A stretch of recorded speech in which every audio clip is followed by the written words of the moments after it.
Page 26, Baroque Dance. 4/4 time.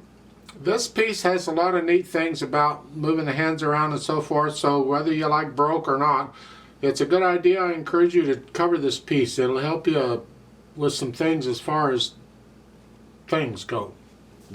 One flat in the key signature. We're in the key of F major. That's some neat things going on here. Let's first off cover the notes and the fingering and the rhythm and all that. And I'm going to try and play everything legato or connected first. It's the way I approach it. So at the beginning, they want a 4-2-1. Really, we're kind of in this position, but they're going to start out here. It's okay. You could do a 3-2-1 too. You could just stay in this position. For the first measure, all the notes in the first measure are these 4 notes. But 4-2-1's fine, we'll do that. So it's here, all quarter notes. 1, 2, 3, 4. 1, 2, 3. Then reach up for the octave. And then third finger to bring it in a little bit. We need third instead of fourth because we got a G coming up. And we here. And the dotted rhythm. 1 and 2 and 3 and 4. So the first line again is here. Third and 2 and 3.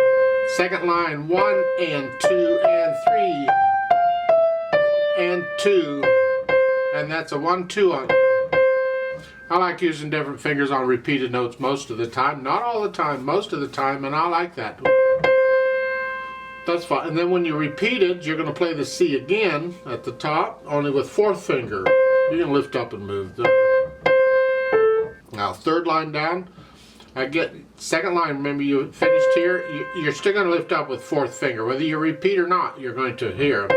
And so the third line down is 1 and 2. Don't forget that B flat. It's in the key signature. 1 and 2 and 3 and 4 and 1 and 2. Bring the thumb down.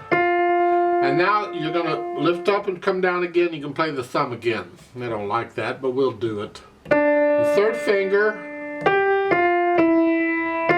And this little thing, that trill thing, I'll come back to that. The ornament, that's called an ornament. And I do the ornaments when I do the articulation. So when I'm first learning it, I leave out the ornaments. Just play the note. Last measure. 1 and 2 and 3 and 4 and. Then when you repeat it, you just lift up and go back up to the measure 5 there. You see the reverse repeat sign? Left hand, bunch of whole notes and half notes, huh? Down here, in this position. 1, 2, 3, 4, and then a C. 1, 2, 3, 4 on that one, and the half notes. 1, 2, 3. Then scrunch up, and again I'm going to connect the notes here. Scrunch up thumb on that. This is the way you can reach the C. And then at the end of the line, you'll lift up and move. You're moving both hands here, and I'll come back and talk about that in a minute. Let's go down to the third line. You're here. You ended the second line here, and then when you go on, you're going to lift up and come up here. 2, 3, 4, 1. And then the last line, 1, 2, 3. Put the hands together here. 1, 2, 3, 4. 1 and 2, 3. 1 and 2. And if you repeat, you go here. Or if you go on, you go here. If that's causing problems because you're moving both hands, it's just not working out, you adjust the fingering in the left hand. At the second measure, the second line, you're here.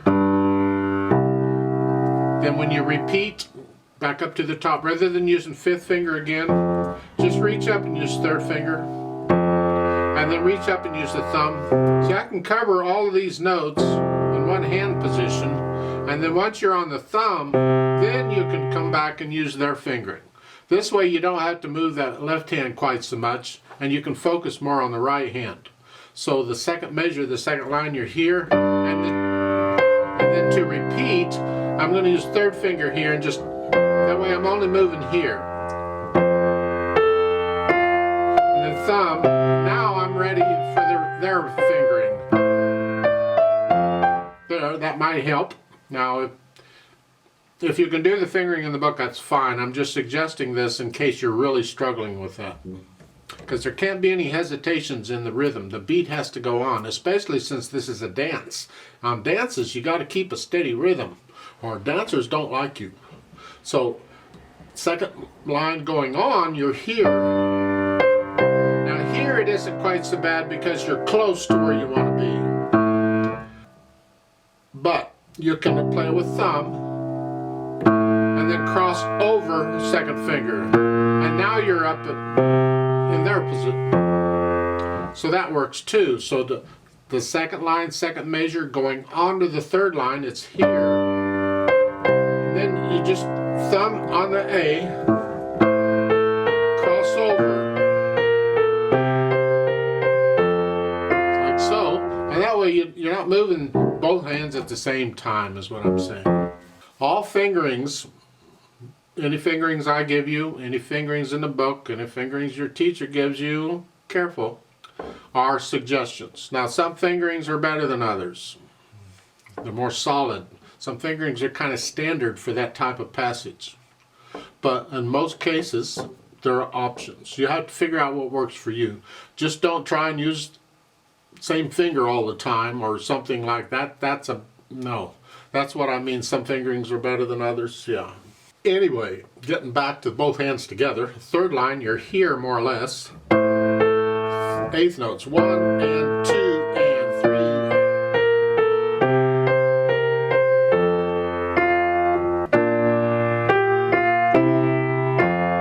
1 and 2 and 3 and 4 and. If you repeat, that's what you do.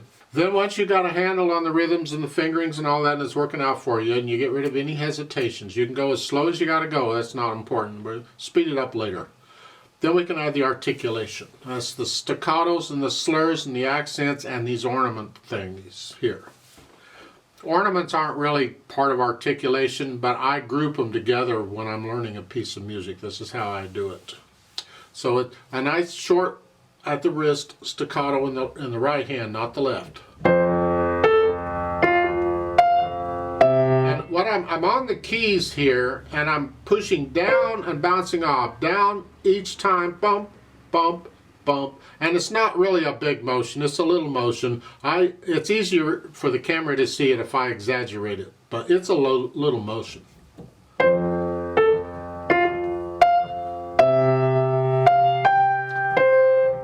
Now, there's different flavors of staccatos. And in Baroque music, a lot of times the staccatos will be a little longer.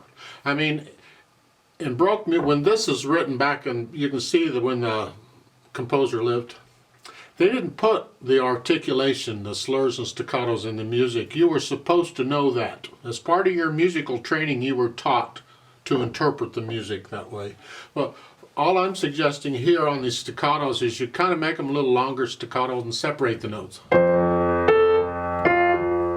It's more like an eighth note, eighth rest type thing. It's somewhere in there, not exact, but it's approximately.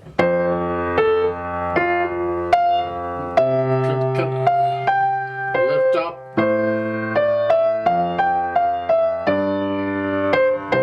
And the left hand, just connecting that.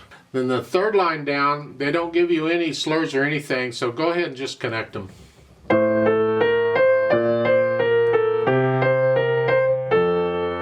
Disagree with that. I would connect all that together. To me, that should all run together. And then you can lift up for the next line. And again, long staccatos here. And this trill. Let's talk about it. They write out the notes for you. It's a trill, in case, I don't know if you know what a trill is or not. A trill is when you alternate between two notes quickly. How quickly is up to you and what you're capable of. It's got to be controlled. Well, most trills. Not all. Here, rhythmic. And I recommend doing trills rhythmically. Yeah, controlled. And they're saying 1 ienda, 2 ienda here. 1 ienda.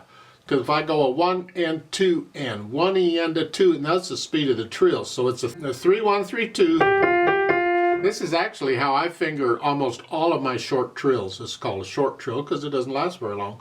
And I do this 3 1 3 2. That's what I was taught in college to do that. So like that. So 1 E and a, 2 E and a. Something like that. So the last line is here.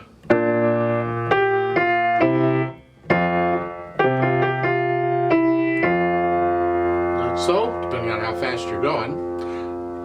Now, a little thing about ornaments like this, they are almost always optional.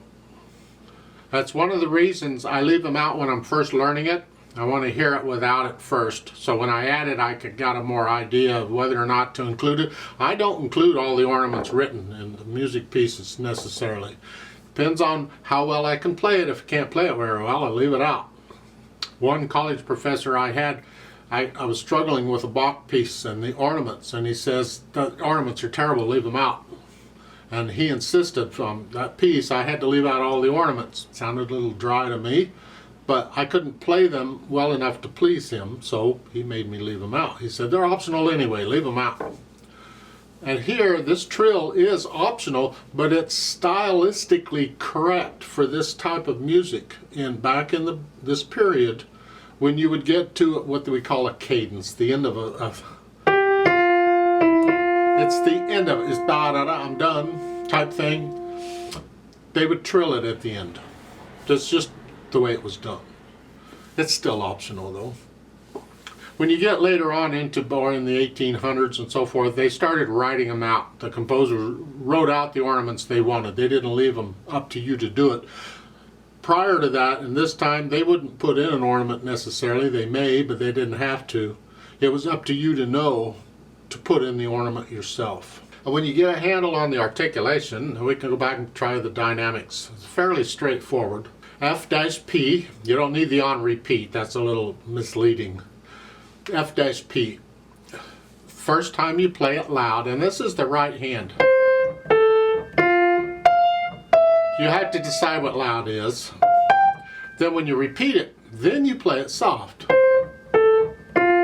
The left hand you keep in the background no matter how loud you're playing. So it's the.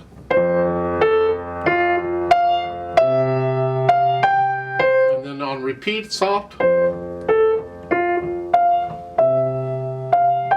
And then the same thing in the third line. You have a medium loud and soft. So the first time you're sort of loud here in the right hand. The left hand's got to stay soft. And then when you repeat it, you're soft. The left hand's got to be very soft. And then the last line, the crescendo on repeat, I'll explain. You're going to crescendo up to loud in the last measure. Don't get loud to the last measure.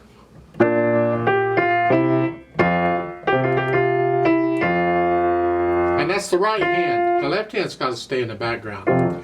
Now they have that crescendo on repeat, and that confuses me. I don't really know what they mean by on repeat because there's different ways of interpreting that. And it's in parentheses. Because otherwise it would be crescendo on repeat would mean, okay, the second time we play it, we're going to crescendo up to loud, which means the first time we play it, we're going to stay medium loud for the whole thing. Could be. So then the second time you start it soft, and then you would crescendo up to loud on the second time. Could be. If they left out the on repeat completely and just put crescendo, I would crescendo up to loud both times, because that's what it said to do. Well, again, the dynamics in this period, back when this was written, how loud you were was not in the music. It was up to you to how loud do you think it should be. And when you repeat things, you don't play them the same loudness, especially in Baroque music. Usually it's softer the second time around. It's just the way it was done. It wasn't in the music necessarily. So on this crescendo on repeat thing, I'll leave that up to you on how you choose to do it. I think I will do it both times, and I would simply go from medium loud up to loud, which isn't much difference. the first time, and then second time I go from soft to loud is how I would do it. Speed-wise, allegretto is between moderato and allegro. It's in the middle. To me, allegretto is a fun speed. It's just, and it's a dance. So how fast that is again a personal thing. What is it?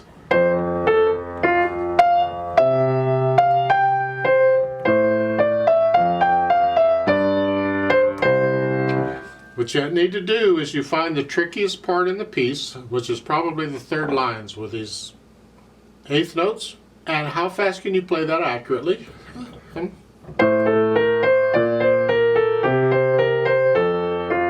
However fast you can control that, that's your speed at the beginning. If you're going that fast and the trill isn't working, then leave the trill out. That's just, so the last line.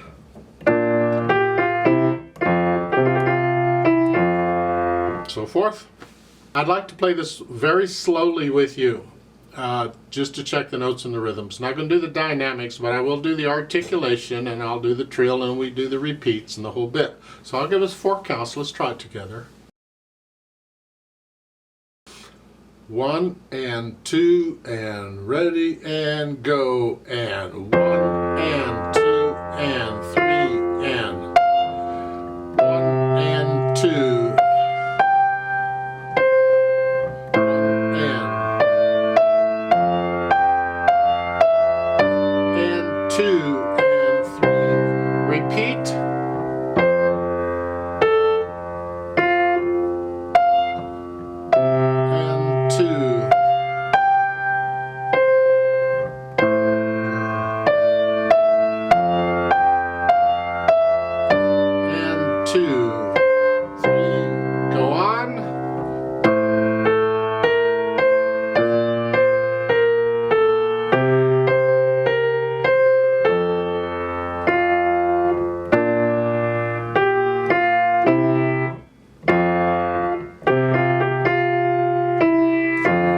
Repeat.